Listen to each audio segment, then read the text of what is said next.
नमस्कार. मी स्मिता साठे दीक्षित, कोल्हापूर. मनातल्या गोष्टी या माझ्या यूट्यूब चॅनलमध्ये आपलं खूप खूप मनापासून स्वागत. आज मी आपल्याला शनीची गोष्ट सांगणार आहे.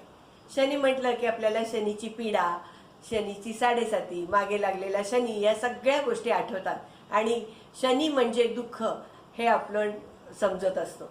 पण ह्या शनीचीही काही दुःख होती, त्याचीही काही पीडा होती. ती काय होती तीच आज मी गोष्ट आपल्याला एका संदर्भ ग्रंथाच्या आधारे सांगणार आहे. फार पूर्वी स्वर्गाचा स्थापत्यपती विश्वकर्मा ह्याला एक मुलगी होती. तिचं नाव संजना. ती संजना उपवर झाली आणि तिच्या लग्नाचा विचार सुरू झाला. विश्वकर्म्याला असं वाटत होतं की एक महाशक्तिशाली अशा देवाशी आपल्या कन्येचा विवाह व्हावा. म्हणून त्यानं तिला 3 नावं सुचवली: विद्युत, अग्नी आणि सूर्य. हे तिघं तुझ्या जीवनात प्रकाश निर्माण करू शकतील, त्यामुळे ह्यातल्या एकाची तू निवड कर असं तिला सांगितलं. तिनेही विचार केला की जो सदा सर्व काळ असतो आणि मानव जातीसाठी ज्याचं अस्तित्व आवश्यक आहे तो सूर्य महाशक्तिशाली देव आहे. म्हणून तिने सांगितलं की मला सूर्यदेवांशी विवाह करायचा आहे. विश्वकर्म्यांनी त्या दोघांचा विवाह लावून दिला आणि ती आपल्या पतीच्या घरी गेली. तिथं गेल्यानंतर तिला लक्षात आलं की सूर्य हा अतिशय आदर्श पतीचे सगळे गुण सूर्यदेवामध्ये आहेत, पण त्याची दाहकता सहन करणं काही शक्य होणार नाही.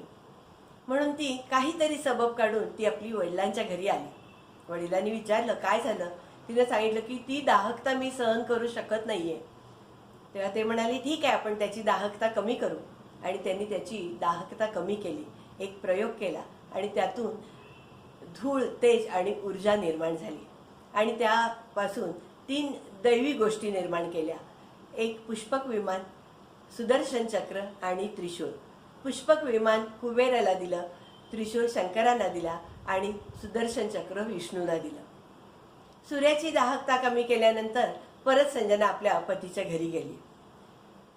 पण तिला जाणवलं की ही दाहकता कमी झाली खरी, पण अजून तेवढी दाहकता कमी झालेली नाही आहे आणि आपण ती सहन करू शकणार नाही.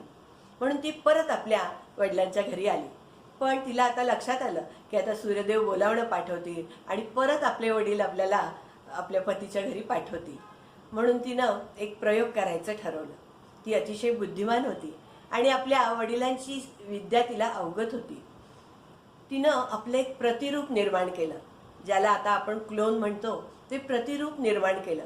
तिचं नाव छाया असं ठेवलं आणि तिच्यामध्ये तिनं दाहकता सहन करायची शक्ती तिला दिली आणि अगदी आपल्यासारखं वागायचं असं सांगून तिला आपल्या पतीच्या घरी सूर्यदेवांकडे तिनं पाठवून दिलं.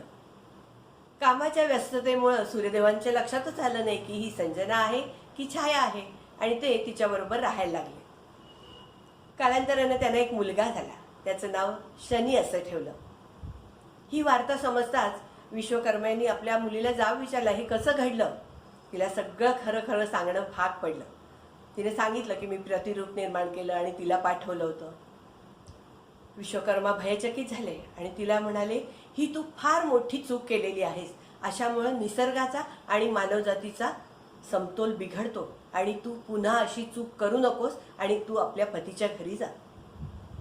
ती पतीच्या घरी गेली. तिनं आपलं ते प्रतिरूप नष्ट केलं आणि ती सूर्यदेवांच्या बरोबर राहायला गेली. परत सूर्यदेवांच्या लक्षात आलं नाही की ही संजना आहे की छाया आहे आणि ते तिच्याबरोबर राहायला लागले.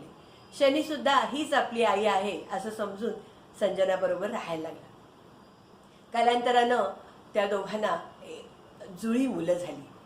मुलाचं नाव यम, मुलीचं नाव यमी आणि ते तिघही मुलं मोठी व्हायला लागली. पण जेव्हा जेव्हा संजना शनीला बघायची त्यावेळी तिला छायाची आठवण यायची आणि ती त्याचा अतिशय राग करायची. त्याच्या खोट्या नाट्या तक्रारी सूर्याला सांगायची आणि त्यामुळं शनीमध्ये आणि सूर्यदेवांच्यामुळे तेढ वाढायला लागली. तो उदास झाला, दुःखी झाला, अगदी निराश होऊन आपली आई आपल्याशी अशी का वागते हे त्याला समजत नव्हतं आणि त्यामुळे तो असा एकटा एकटा राहायचा आणि तो हळूहळू आळशी बनायला लागला. आणि थोडी मुलं मोठी झाल्यानंतर सूर्यदेवांनी एक दिवशी बोलवून घेतलं मुलांना आपल्या आणि सांगितलं की आता तुम्ही पुरेसे मोठे झालात आणि तुमच्यावर मी एक जबाबदारी सोपवणार आहे कामाची. त्यांनी यमीला बोलवलं. यमीला सांगितलं, तू आता पृथ्वी लोकावर जायचंस आणि तिथे यमुना नदी म्हणून तू वाहायचं आणि तुझ्या पाण्यामध्ये जे जे लोक स्नान करतील त्यांचं पापक्षालन होईल आणि तू अतिशय भाग्यवान आहेस, कारण श्री विष्णू श्रीकृष्णाचा अवतार घेऊन पृथ्वीवर जन्म घेणार आहेत आणि तुझ्या अवतीभोवती ते मोठे होतील. यमीला आनंद झाला आणि ती आपलं कर्तव्य बजावण्यासाठी म्हणून ती पृथ्वीवर निघून गेली. त्यांनी यमाला बोलवलं. यमाला सांगितलं, धर्म संरक्षणाची मोठी जबाबदारी मी तुझ्यावर देतो. आजपासून तू न्याय देवता होशील. सर्व जगावर तू न्यायी पद्धतीने राज्य करशील. प्रत्येक जीवाचा मृत्यू झाल्यानंतर तो मृत्यू लोकात येईल आणि त्यावेळी तू त्याच्या चांगल्या वाईट कर्माप्रमाणे, त्याच्या चांगल्या कर्माप्रमाणे त्याला बक्षीस देशील आणि वाईट कर्माप्रमाणे त्याला शिक्षा देशील. आणि हे काम तू अतिशय चोख पद्धतीनं करशील.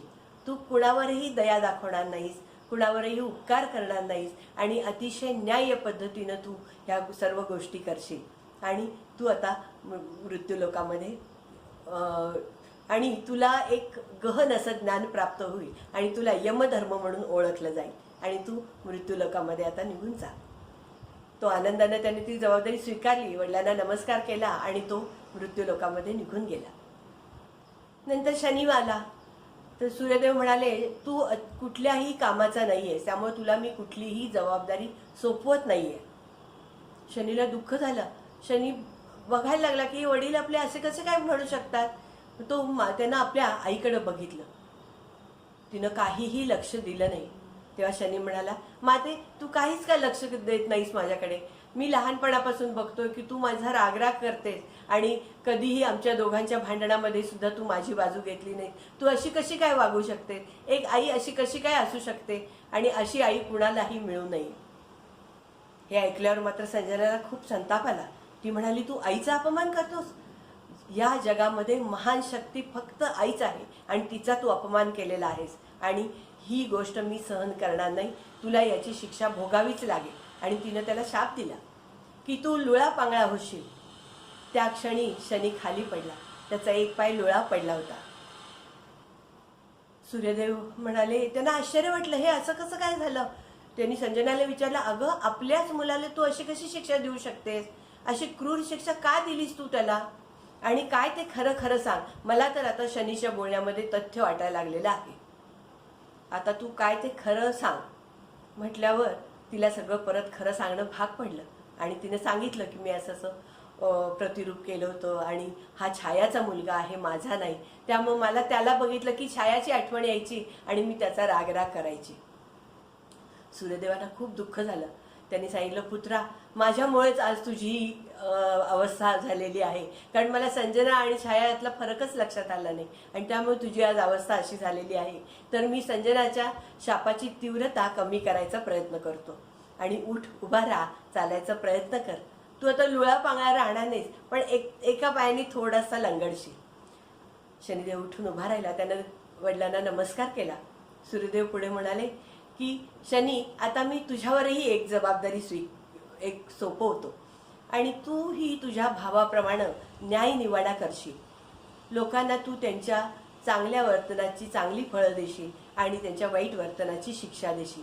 पण हे मात्र तू त्यांच्या हयातीतच करशील. त्यामुळे त्यांना आपल्या चुका लक्षात येईल आणि ते चांगलं वागायचा प्रयत्न करतील. त्यामुळं आणि ग्रहमालिकेत शनी म्हणून तुला अत्यंत मानाचं स्थान मिळेल आणि तू आता ज्या स्थानावर आहे तिथं महाशक्तिशाली असा तू ग्रह बनशील. शनी म्हणाला, ठीक आहे पिताजी, आणि आता माझ्या मनातली रुखरुख संपली. खरं काय ते मला समजलंय. त्यामुळं आपण दिलेली जबाबदारी मी आनंदानं स्वीकारेन. आजपासून मी प्रत्येक माणसाच्या आयुष्यात 3दा प्रवेश करीन आणि प्रत्येक वेळी तो कालावधी 7.5 वर्षांचा असेल आणि त्याला 7.5 असं म्हटलं जाईल. आणि त्यावेळेला त्या व्यक्तीला मी ज्या तीव्रतेचं दुःख सहन केलं त्याच तीव्रतेच्या दुःखाचं त्याला दुःख सहन करावं लागेल. पण त्यातून ताऊन सुलाखून निघाल्यानंतर त्या व्यक्तीवर मी छत्रछाया धरीन, त्याला समृद्ध करेन. आणि पिताजी, आपल्या दोघांचा संघर्ष हा खूप आधीपासूनचा इतिहास आहे. त्यामुळं एखाद्या व्यक्तीच्या कुंडलीमध्ये तुम्ही ज्या घरात असाल त्या घरात मी असणार नाही. त्यामुळे लोकांचा खूपसा त्रास कमी होईल. सूर्यदेवानी त्याचं सगळं म्हणणं मान्य केलं आणि शनी त्यांना नमस्कार करून लंगडत लंगडत निघून गेला. कशी वाटली आपल्याला शनीची गोष्ट नक्की सांगा. LCSS करा. Like, comment, share and subscribe. नमस्कार.